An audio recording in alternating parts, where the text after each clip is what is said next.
You would bury yourself if possible, but you just snuggle in and get as low as you can. And your helmet, just bury the helmet right into the sand.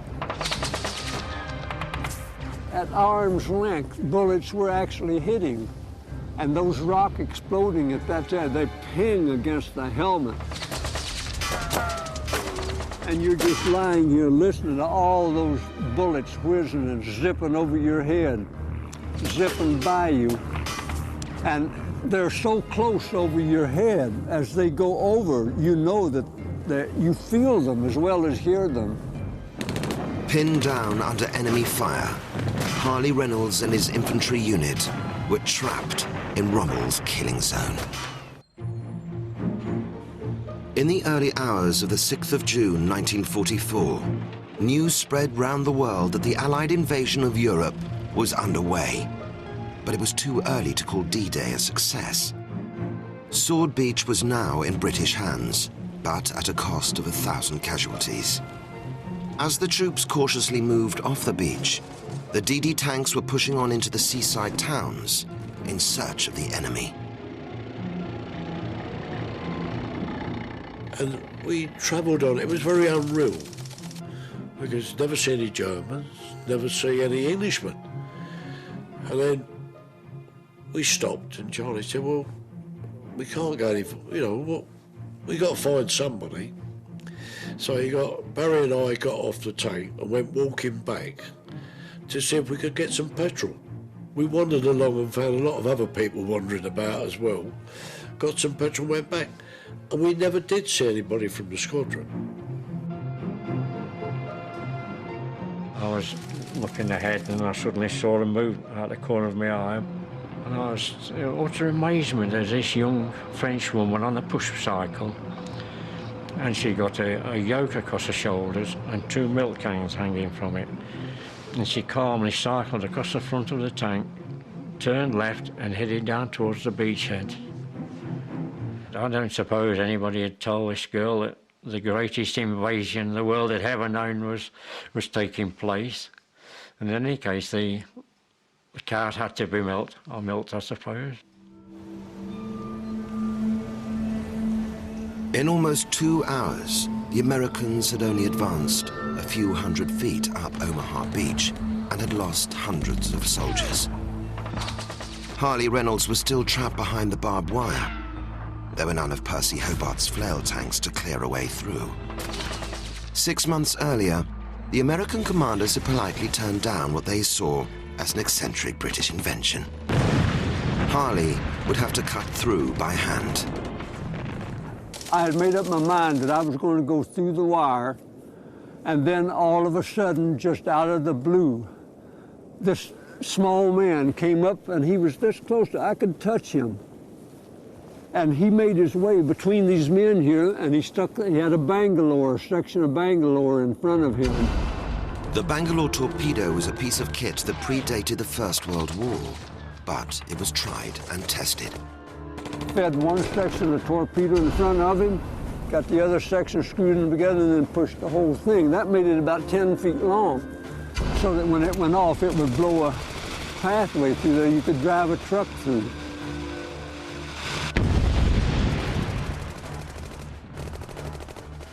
Immediately that explosion went off, I got my gun in my hand, and I'm up.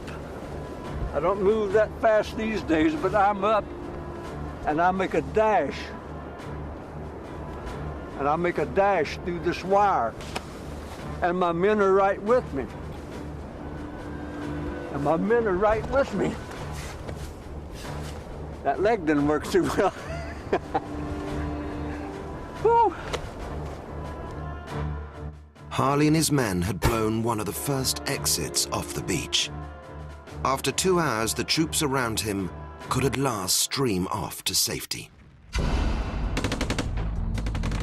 With the Americans set to take Omaha Beach, D-Day was also about to end for Franz Gockel.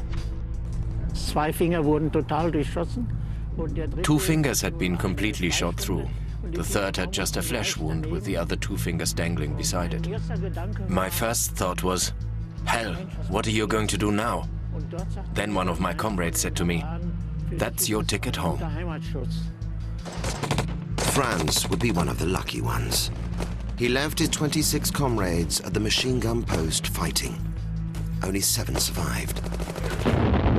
In losing all 5 beaches to the Allies, the Germans suffered around 6,500 casualties.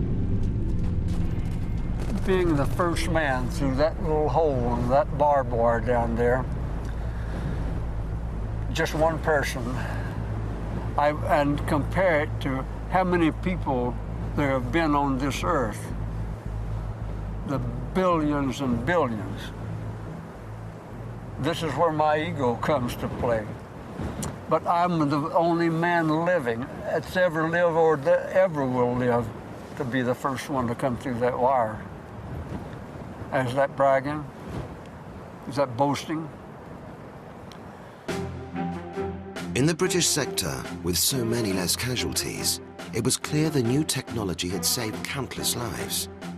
By the end of the day, the minefields and beach obstacles had been almost completely cleared by Hobart's funnies. And the floating tanks had helped to usher the troops through Rommel's treacherous beaches. We all gathered round the squadron leader's tank. The radio operator tuned into the BBC Home Service. This was just before 6 o'clock.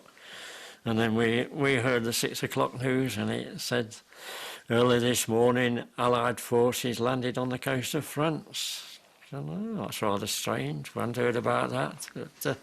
But of course, it was rather strange to think they were talking about us, and we were sitting there listening to it on the radio.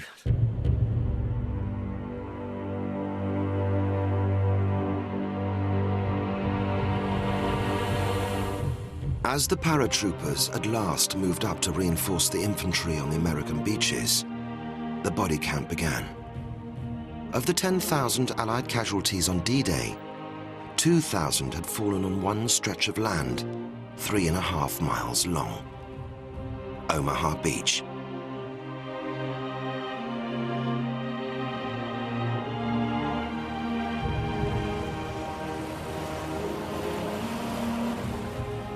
"60 years ago, at exactly the same moment in time, these 3 men would only have been a stone's throw from one another on Omaha Beach.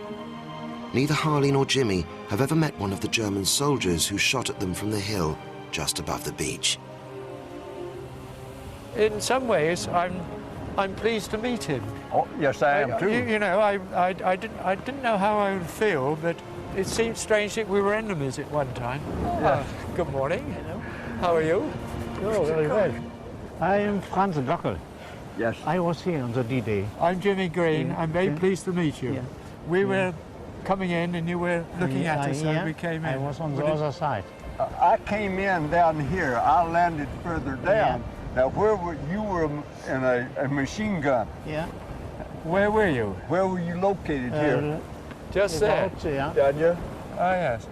Then you could not see the beach where I landed. We can Could see you on see the there? to the All left. the way there? Yeah, left and right. Did you see the craft come in? Yeah. Oh, yes.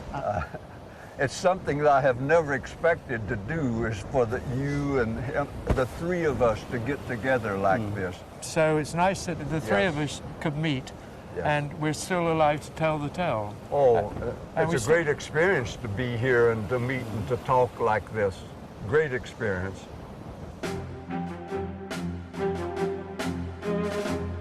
In just 24 hours, over 150,000 Allied ground troops had been landed, and over 20,000 more dropped behind enemy lines. The longest day was over. Tomorrow they would start all over again. The battle for Europe had just begun.